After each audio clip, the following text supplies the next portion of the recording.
परिवहन फोरम के राष्ट्रीय अध्यक्ष जुबेर खान बागी से हुई खास बातचीत में जुबेर खान ने रिक्शा व ऑटो चालकों से हो रही वसूली को लेकर अपनी बात रखी। उन्होंने कहा, ऑटो चालकों से हो रही स्टैंड के नाम पर वसूली और पार्किंग स्थल न होने पर खड़े ऑटो वाहन का चालान से सभी चालक परेशान हो गए हैं।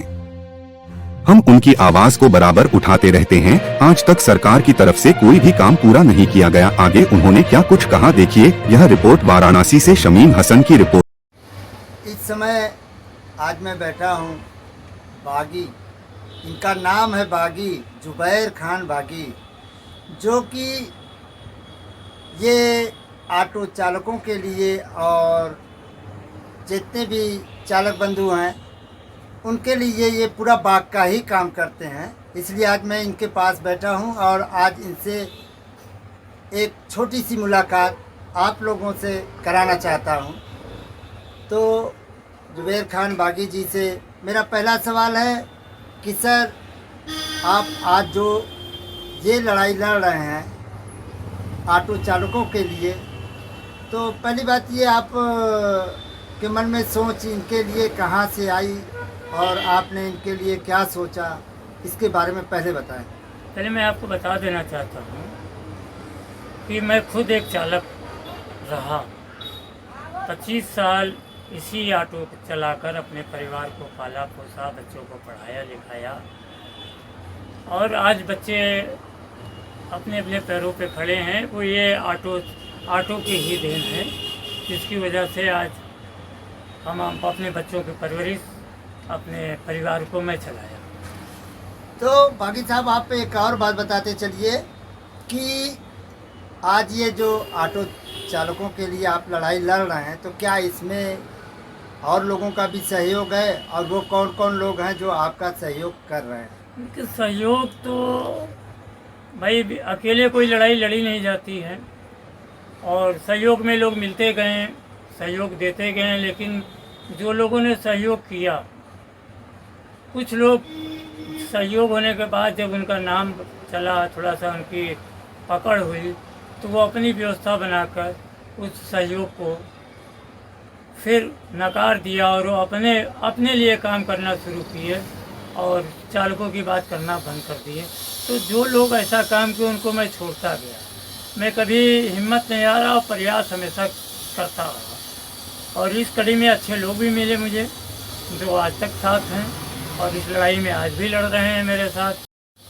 की संख्या इतनी ज़्यादा हो चुकी है बनारस में कि वो शासन के लिए, प्रशासन दोनों के लिए एक लाइलाज बीमारी बन चुका है, और जब तक उनकी कोई व्यवस्था नहीं की जाएगी बनारस सुचारू रूप से चलेगा नहीं। तो इस पर भी हम लोग बराबर लड़ रहे हैं। और अगर आप लोग देखते होंगे तो सोशल मीडिया है, पेपरों में, अखबारों में बराबर इससे हम लोग अनशन कार्यक्रम, अधिकारियों से मिलना, नगर निगम से मिलना, सारे लोगों से एक वार्ता टाइप को चल रहा। हम लोग मेयर साहब से भी मुलाकात की, चिनप्पा साहब से मुलाकात की, मंडल आयुक्त से भी मुलाकात की, कमिश्नर साहब से भी मुलाकात की, पुलिस कमिश्नर से मुलाकात की, डीएम साहब से मुलाकात, सारे अधिकारियों से मुलाकात की, लेकिन उस मुलाकात का अभी तक कोई नतीजा निकला नहीं। तो एक बात और भी बताते चलिए बागी साहब कि अभी इसमें क्या और भी राजनीतिक दल से भी लोग जुड़े, और उनके ऊपर आपका क्या विचार रहा, और उन्होंने आपके लिए इसके लिए क्या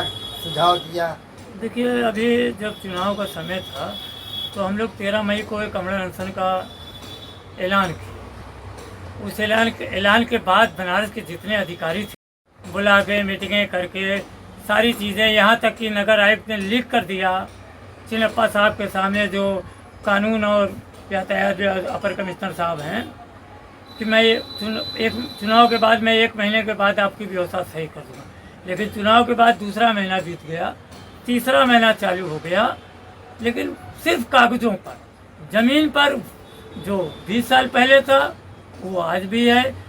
सबसे बड़ा जिम्मेदार बनारस का अगर कोई है यातायात व्यवस्था को ख़राब करने में, तो वो नगर निगम है। नगर निगम के बाबू इस तरह के लोग हैं, उनको अगर कोई गलत शिकायत भेजो किसी के खिलाफ, तो वो शिकायत नगर निगम के पास नहीं जाती।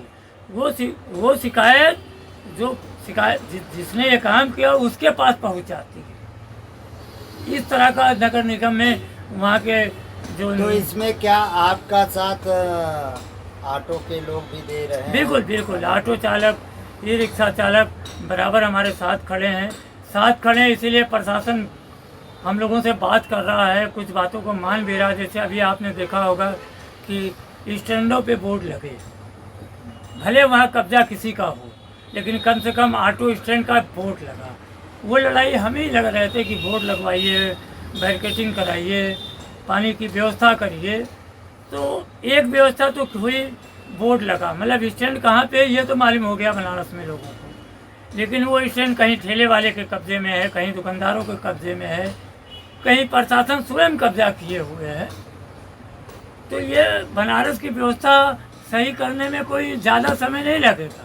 तो इसके लिए क्या आपने आगे भी मुख्यमंत्री जी को भी दिया है कोई पत्र, या कि खाली यहाँ के ही बनारस के ही नहीं, अधिकारियों को? मेरा लखनऊ तक गया, लखनऊ के सचिव साहब का भी हम लोगों के पास फ़ोन आया, बातचीत हुई, उन्होंने भी इसको संज्ञान में लिया है। अभी नगर निगम से फिर हम लोगों को मुलाकात हुई तो नगर निगम ने कहा कि भाई हम लोग अपने हाथ से तो कोई काम करते नहीं, हम टेंडर जारी करते हैं, टेंडर जारी करते हैं तो फिर काम होता है। तो आपका 34 स्थानों पे 4 दिन पार्किंग बन गया है, 25 स्थानों पे स्टैंड की व्यवस्था कर दी गई है। उसका टेंडर 22 को खुलने वाला था, नहीं खुला, अब 27 को हो रहा है कि खुलेगा, देखिए कल खुलता है कि नहीं। मतलब टाल मटोल वाली प्रक्रिया चल रही है। बातें तो मानी जा रही है, लेकिन टाल मटोल कि किसी तरह समय को खींचा जा रहा है। अभी आप देख लीजिए, जो संपूर्ण महानगर का टेंडर निरस्त है, ठेकेदार को ब्लैक लिस्टेड किया गया, मुकदमा किया गया, उसकी जमानत राशि डाल, लेकिन अब नगर निगम स्वयं रसीद कटवा रहा है अपने कर्मचारियों से। लेकिन जिस तरह ठेकेदार रोड पे रसीद कटवा रहा था, उसी तरह नगर निगम के कर्मचारी भी रोड पर रसीद काट रहा है, उसी गुंडाई से। किसी की चाबी खींच लेना, किसी ड्राइवर को मार देना, तमाम तरह की वारदातें होती चली जा रही हैं। कई दफ़े हम लोगों ने 112 पे फ़ोन किया, चौकी गए, थाना गए, लेकिन पूरा सिस्टम जैसे लग रहा है कि ऑटो चालक, रिक्शा चालकों को कुछ समझता है, कीड़ा मकोड़ा समझ रहा है। लेकिन अभी जो चुनाव हुआ है ना 2024 का, चालकों ने विरोध किया था, तो मोदी जी को कितना वोट मिला, ये प्रशासन के लोग और शासन के लोग सरा इसको भी ध्यान में रखेंगे। और 2027 का चुनाव आ रहा है ना, शहर के 3 विधायक हैं ना बीजेपी के, अब कि उन तीनों विधायकों की भी औकात समझ में आ जाएगी। अब सड़क पे लड़ाई नहीं होगी, अब लड़ाई सदन में होगी। तो क्या ये सरकार इस पे कोई विचार नहीं कर रही भाई है? सरकार विचार करती है, स्मार्ट सिटी है, प्रधानमंत्री का संसदीय क्षेत्र है। आप घूमते हैं बनारस में, कहीं से स्मार्ट सिटी लगती है? हर जगह बदमाश सिटी की तरह लोग चल रहे हैं। कहीं स्मार्ट सिटी का एक भी चीज़ मुझे बता दीजिए कि ये स्मार्ट सिटी है। आपको रोडवेज से अगर आपको इंडस्ट्रियल लाइन कहे जाना है 40 मिनट खा जाएगा। 500 मीटर का सफ़र आप 3 बसें खड़ी रहती हैं लाइन से, पूरा रोड जाम। उनको कोई नहीं बोलेगा, उनका कोई चलान नहीं करता। लेकिन हमारा एक ऑटो चालक, रिक्शा चालक कहीं खड़ा हो गया तो तमाम लोग उसको आ जाते हैं, कोई चलान करेगा, कोई मारेगा, कोई उठा के बंद कर देगा। क्या मजाक बना रखा है? हमारा चालक इंसान नहीं है, वो टैक्स नहीं देता। एक गाड़ी जब वो खरीद रहा है, इस वक्त गाड़ी की कीमत 3 लाख रुपया है, 18% GST, 54,000 रुपया वो सरकार को केवल GST दे रहा है। आप सोचिए, करोड़ों रुपया, अरबों रुपया केवल जब हम गाड़ी खरीद रहे हैं तो साल भर में गवर्नमेंट को हम GST दे रहे हैं। 10 रुपया रोज नगर निगम लेता है। अगर 40,000 रुपया, अगर 25,000 बनारस में है तो 2.5 लाख रुपया डेली, 75 लाख रुपया महीना, 9 करोड़ सालाना हम केवल नगर निगम को दे रहे हैं। लेकिन मेरे लिए एक स्टैंड नहीं। तो अभी आप क्या कहना चाहेंगे? कुछ नहीं, सरकार और प्रशासन व्यवस्था को सही करें, नहीं वरना सरकार और प्रशासन की व्यवस्था हम लोग सही कर देंगे आने वाले दिनों में। तो क्या गुंडाई करेंगे? गुंडाई नहीं करेंगे। हम लोगों को एक संवैधानिक अधिकार मिला है बाबा साहब भीमराव अम्बेडकर का, जिसे वोट की ताकत कहते हैं, है ना। उस ताकत का इस्तेमाल करेंगे।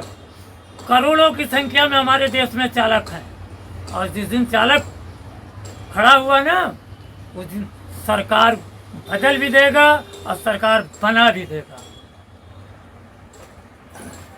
तो इस तरह से आपने देखा कि जुबैर खान बागी जी काफ़ी आवेश में, जो कि काफ़ी दिनों से चालकों के लिए लड़ाई लड़ रहे हैं और उनकी बातों को अनसुनी करते हुए सारे अधिकारी सिर्फ उनको एक आश्वासन देते हुए दिखाई दे रहे हैं। और इसका उनको काफ़ी मलाल कि जो कि उनकी सुनवाई सही ढंग से नहीं हो रही अरे है। और अधिकारी छोड़िए आप, मेयर साहब अनिल तिवारी जी, अरे अशोक तिवारी जी, मेयर साहब जब चुनाव लड़ रहे थे यही लंका पे ऑटो चालकों ई रिक्शा चालकों ने उनका स्वागत किया, सारे यूनियन के लोगों। उन्होंने वहीं मंच से कहा कि जब मैं चुनाव जीतूंगा तो पहली प्राथमिकता मेरी ऑटो चालक ई रिक्शा चालकों की समस्या होगी। लेकिन चुनाव जीतने के बाद 3 दफ़े 4 दफ़े हम लोग गए उनसे मिलने के लिए, ठीक है 4 बजे आइएगा, 2 बजे आइएगा, फलाना, मतलब चुनाव जीतने के बाद उन्हें याद ही नहीं रहा कि बनारस में ऑटो चालक की रिक्शा चालकों। तो अब इन नेताओं पे भरोसा उठ गया है। ये चुनाव जब आता है तो ये आपकी हर बात को कहते हैं मैं कर दूंगा, लेकिन इन नेताओं से झूठा और जुमलेबाज